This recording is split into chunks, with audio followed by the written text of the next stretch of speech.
This is yogurt number one for Seminar and Youth Literature Read Like a Writer. I'm Erica Guevara, and I'm very excited to show you some of the books I've been reading lately.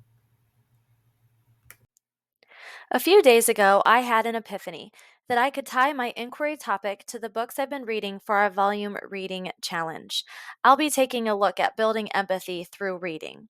Through historical fiction, we can learn about historical events, learn to view events through a historical context, learn about people who faced very different circumstances from ourselves, and learn to make connections between the past and present day events. Jennifer Nielsen's historical fiction novels have become quite popular amongst our intermediate students. Several teachers are also using her books for novel studies. I like her novels because all of her protagonists are adolescents, which helps young readers relate to the characters. Her characters are faced with moral dilemmas that don't always have an easy answer. She includes enough action to keep a young reader engaged, but the action isn't so over the top that it feels completely unrealistic. There are 7 standalone novels that Nielsen has written in her series. I have read all of them but one. While I do include the title of that book later on, I want to make it clear that I cannot review that title because I have not read it yet. Full disclosure, I read A Night Divided, Words on Fire, and Iceberg last year before signing up for this class. My volume reading has included Rescue, Lines of Courage, and Uprising. A Night Divided and Resistance, which is the title I have not read, were published prior to 2019. All of the others have been published in the last 5 years. I'm presenting the titles I've read in order from my most favorite to my least. A quick review here tells you what I liked about each story. As you'll see, Iceberg was easily my least favorite of the series. It was her quickest to publication, and the storyline and tone do not match the rest of her novels, in my opinion. However, the story of Titanic is sensational, so it's easy to see why young readers would be drawn into this one. Let's jump in and take a closer look at each of Jennifer Nielsen's historical fiction novels.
Jennifer Nielsen has done a great job presenting history in a way that is accessible and exciting for young readers. The age recommendation for her novels is 10 to 12 years, but expands to grades 3 through 7.